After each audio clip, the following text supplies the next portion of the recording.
नमस्कार, आप देख रहे हैं 7 टीवी भारत। इंदौर में गंदे पानी से मौत का मामला बीजेपी ने और गंदा कर दिया। क्या कांग्रेस हिसाब किताब कर पाएगी? हुआ ये कि इंदौर में गंदे पानी से हुई मौतों पर राजनीति तेज हो गई। मौत के आंकड़े को लेकर मध्य प्रदेश की भाजपा सरकार सवाल टालने की कोशिश कर रही है, तो पीड़ितों को इंसाफ दिलाने के लिए कांग्रेस न्याय यात्रा निकालने की तैयारी कर रही है। बताया गया है कि राहुल गांधी भी न्याय यात्रा में शामिल हो रहे हैं। इंदौर के पीड़ितों को इंसाफ दिलाने के लिए कांग्रेस न्याय यात्रा निकालने जा रही है। कांग्रेस का कहना है कि राहुल गांधी भी 11 जनवरी को प्रस्तावित न्याय यात्रा में शामिल होंगे। 2024 के आम चुनाव से पहले कांग्रेस की तरफ से एक लंबी न्याय यात्रा निकाली गई थी, जिसका नेतृत्व राहुल गांधी ने ही किया था। देश के सबसे साफ सुथरे शहर का 7 बार खिताब जीत चुका इंदौर फिलहाल गंदे पानी की वजह से हुई मौतों को लेकर चर्चा में है। सवाल इसलिए उठ रहा है कि क्योंकि मौतें भी आंकड़ों में उलझकर रह गई हैं।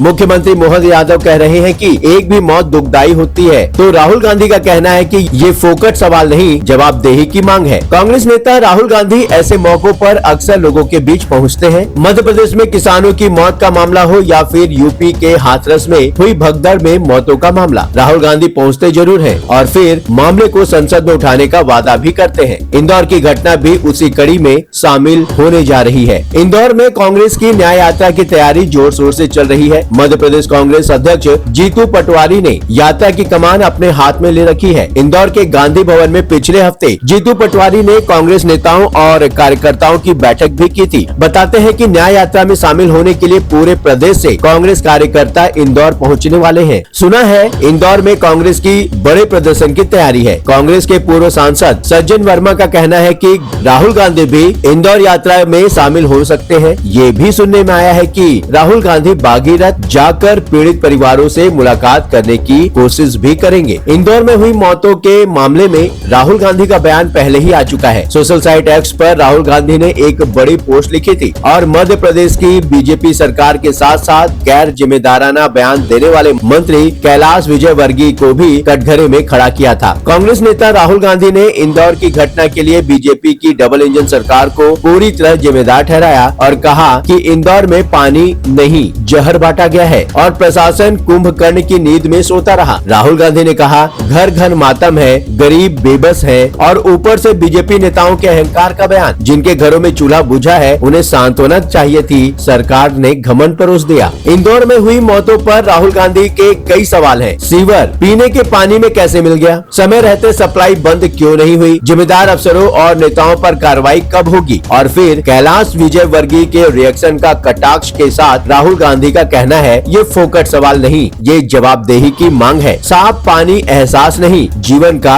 अधिकार है। असल में मध्य प्रदेश सरकार के मंत्री कैलाश विजयवर्गीय ने इंदौर में दूषित जल से हुई मौतों पर एक पत्रकार के सवाल पर कहा था कि फोकट का सवाल मत पूछो। बाद में जब बवाल ज्यादा होने लगा तो कैलाश विजयवर्गीय ने माफी भी मांग ली। 24 दिसंबर 2025 से 6 जनवरी 2000 के बीच इंदौर के भागीरथपुरा इलाके में हुई मौतों की वजह दूषित पानी को माना गया। जांच अब भी जारी है और अलग अलग एंगल से वजह जानने की कोशिश हो रही है। शुरू में तो यही बताया गया कि शौचालय का गंदा पानी पीने वाले पानी में मिल जाने की वजह से पीने का पानी दूषित हो गया और जानलेवा साबित हुआ। लेकिन अब जांच इस हिसाब से की जा रही है कि कहीं स्थानीय बोरवेल कनेक्शन के कारण पानी दूषित तो नहीं हुआ। मौतों की वजह अपनी जगह है, लेकिन बड़ा सवाल ये भी उठाया जा रहा है कि कितने लोगों की मौत हुई है। मध्य प्रदेश हाई कोर्ट में राज्यसभा की तरफ से बताया गया है कि कुल 8 लोगों की मौतें हुई हैं, लेकिन इंडियन एक्सप्रेस की रिपोर्ट ने अलग सवाल खड़ा कर दिया है। सरकारी रिकॉर्ड हवाला देते हुए इंडियन एक्सप्रेस ने बताया है कि मौत के शिकार लोगों के 18 परिवारों को 2-2 लाख रुपए का मुआवजा दिया गया है। फिर तो सवाल ये भी है कि अगर 8 लोगों की ही मौत हुई है तो जिला प्रशासन ने 18 लोगों को मुआवजा क्यों दे दिया और ये 10 और लोग कौन हैं जिनको मुआवजा दिया गया है? रिपोर्ट के मुताबिक प्रशासन पीड़ित परिवारों को बैंक खाते खुलवाने और जरूरी कागजी खानापूर्ति में मदद भी कर रहा है। सवाल उठने पर मध्य प्रदेश के मुख्यमंत्री मोहन यादव राजनीतिक तरीके से समझाने की कोशिश करते हैं। कहते हैं एक भी जीवन का नुकसान हमारे लिए बेहद पीड़ादायक है। अपनी दलील आगे बढ़ाते हुए मोहन यादव कहते हैं, हम आंकड़ों में नहीं जाते, प्रशासन अपनी प्रक्रियाओं का पालन करता है। आमतौर पर केवल उन्हीं